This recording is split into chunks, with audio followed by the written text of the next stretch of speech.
భారతదేశపు మహాగ్రంథాలు, కావ్యాల సంపూర్ణ సంకలనం. సబ్స్క్రైబ్ చేయండి తిలక్.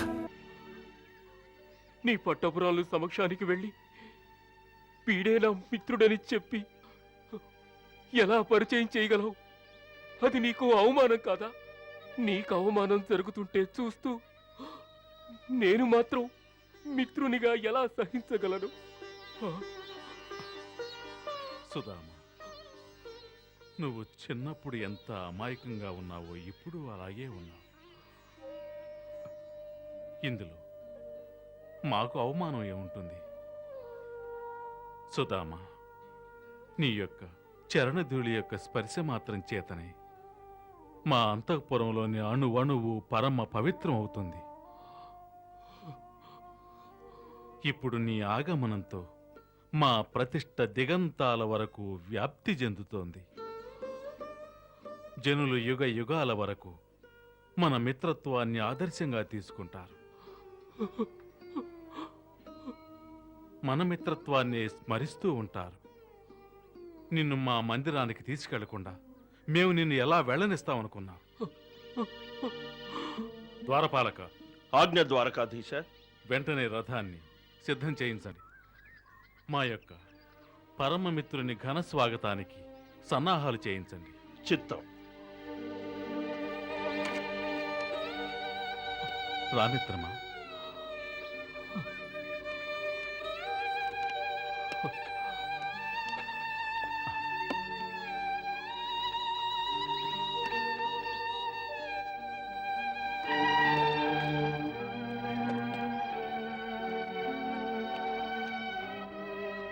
అద్భుతం సోదర.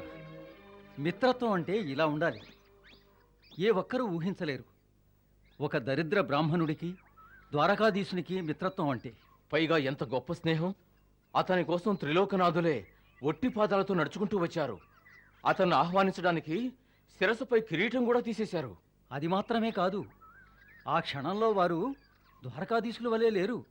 తన మిత్రుడు సుధాముడు వలె ఒక సామాన్య మానవుడిలా ఉన్నారు. అందుకే కదా అన్నారు, మిత్రత్వాన్ని మానవత్వాన్ని ధనవంతులు దరిద్రులు అనే త్రాసులో వేసి తోచకూడదు అని. అవును, నిజమే. శ్రీకృష్ణ సుధాముల మైత్రి ఇక నుంచి ఈ జగత్తులో మిత్రత్వానికి మానవత్వానికి ఒక ప్రతీకగా నిలబడుతుంది.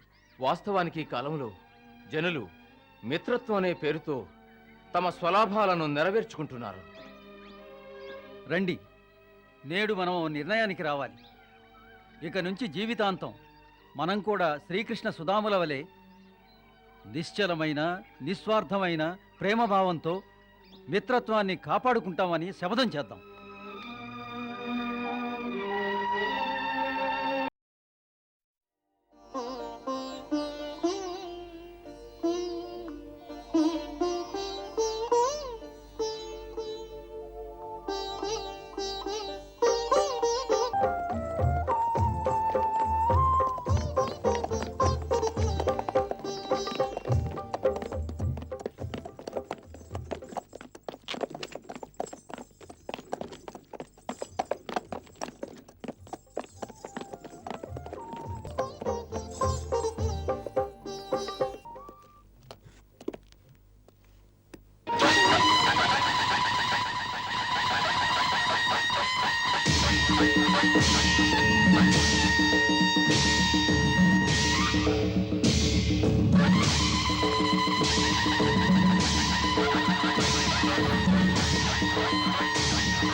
ఏం దాచిపెట్టావు సుధామా?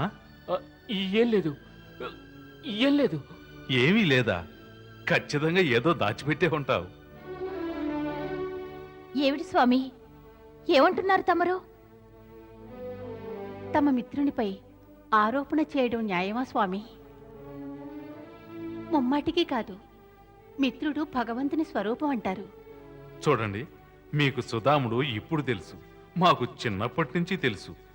ఇతనెప్పుడు ఇలాగే తినుబండారాల విషయంలో దాచిపెడుతూనే ఉంటాడు. ఏది చూద్దాం. లే లే లే లే మిత్రమా, లే చూపించు. వద్దు, లే చూద్దాం. లే పర్వాలేదు, లే నా మాట విను. చూద్దాం, ఏముందో చూద్దాం. లే లే మిత్రమా, లెమ్మటు. తప్పకుండా అదేదో రుచికరమైన వస్తువు అయి ఉంటుంది. అందుకే మాకివ్వకుండా నువ్వొక్కడవే తినాలని దాచుకున్నావు. మా వదిన గారు అవశ్యం మా కోసం ఏదో తినుబండారం పంపించే ఉంటారు.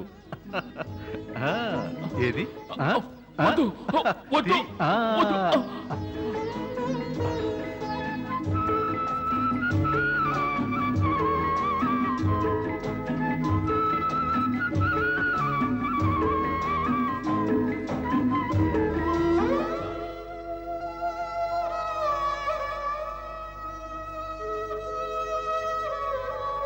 వదిన గారు ఈ మూట మాకేమనే ఇచ్చారు కదూ?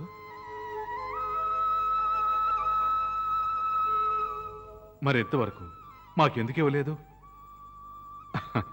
మాకు బాగా తెలుసు వదిన గారు నిన్ను రిక్తహస్తాలతో పంపించారని. ఏమీ లేకుంటే తప్పక 5 వక్కలో, అవి దొరకపోతే 2 గుప్పెళ్ళు అడుకులైనా పంపుతారు. వద్దు కృష్ణయ్య, ఆ మూట విప్పకు. విషయం ఏమిటంటే, నేను అనుకోకుండా బయలుదేరాను. ఇంట్లో ఏమీ లేవు. అప్పుడు మీ వదినే ఇచ్చింది. ఎవరింటికి వెళ్ళినా బొట్టి చేతులతో వెళ్ళకూడదు, కాబట్టి ఇవైనా తీసుకువెళ్ళండి అని.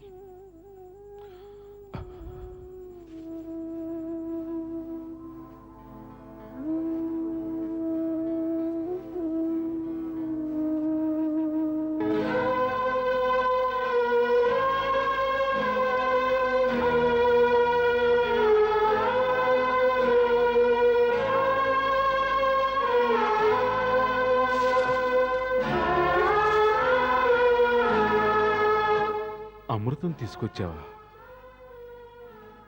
మరి దాచిపెట్టావా మిత్రమా?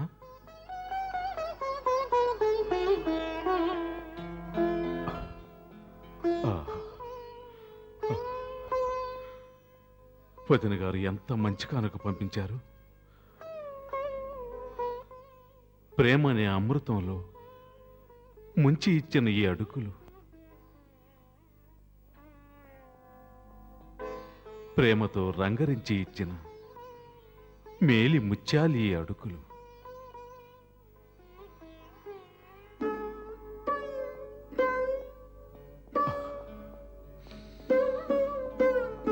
స్నేహభావం అనే సుగంధాన్ని చల్లి ఇచ్చిన అమూల్య రత్నాలు ఈ అడుగులు.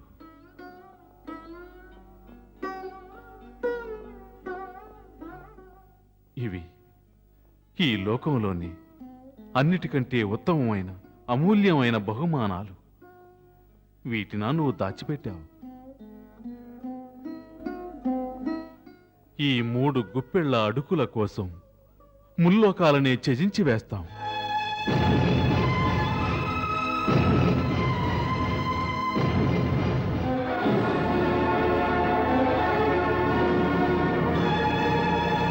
అవును సుధామ, త్యజించి వేయగలం.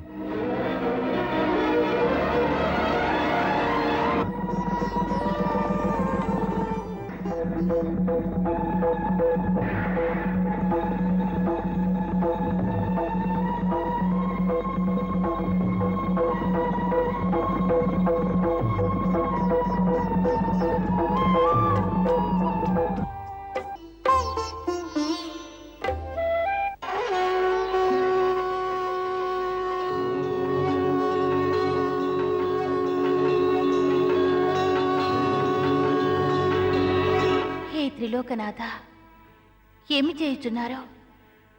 మొదటి గుప్పెడుకు తమరు సుధామునికి స్వర్గప్రాప్తి నొసంగినారు. రెండవ గుప్పెడుకు తమరు భూలోకమును అనుగ్రహించినారు. మూడవ గుప్పెడు నారగించి తమ వైకుంఠమునే దానము చేయదలచితిరా స్వామి. సుధాముడు ఆనాడు మాకు సమర్పించిన సగము బియ్యపు గింజను మరచితివా? సగము బియ్యపు గింజకు విలువగా 3 లోకములనిచ్చివేయుదురా స్వామి. ఇదెక్కడ లెక్క పరందామా? ఇది సరైన లెక్కే దేవి. ఆ సగము బియ్యపు గింజ ఆనాడు సుధామునికి ప్రాణంతో సమానం. అయినా అతడు అమిత ఆకలితో ఉండి కూడా మనకే అర్పించాడు. అంటే ఎప్పుడైతే అతడు తన సర్వస్వాన్ని మనకు అర్పించాడో అందుకు ప్రతిగా మనం కూడా మన సకల సంపదలు సుధామునికి అర్పించాలిగా. అప్పుడే లెక్క సరిపోతుంది.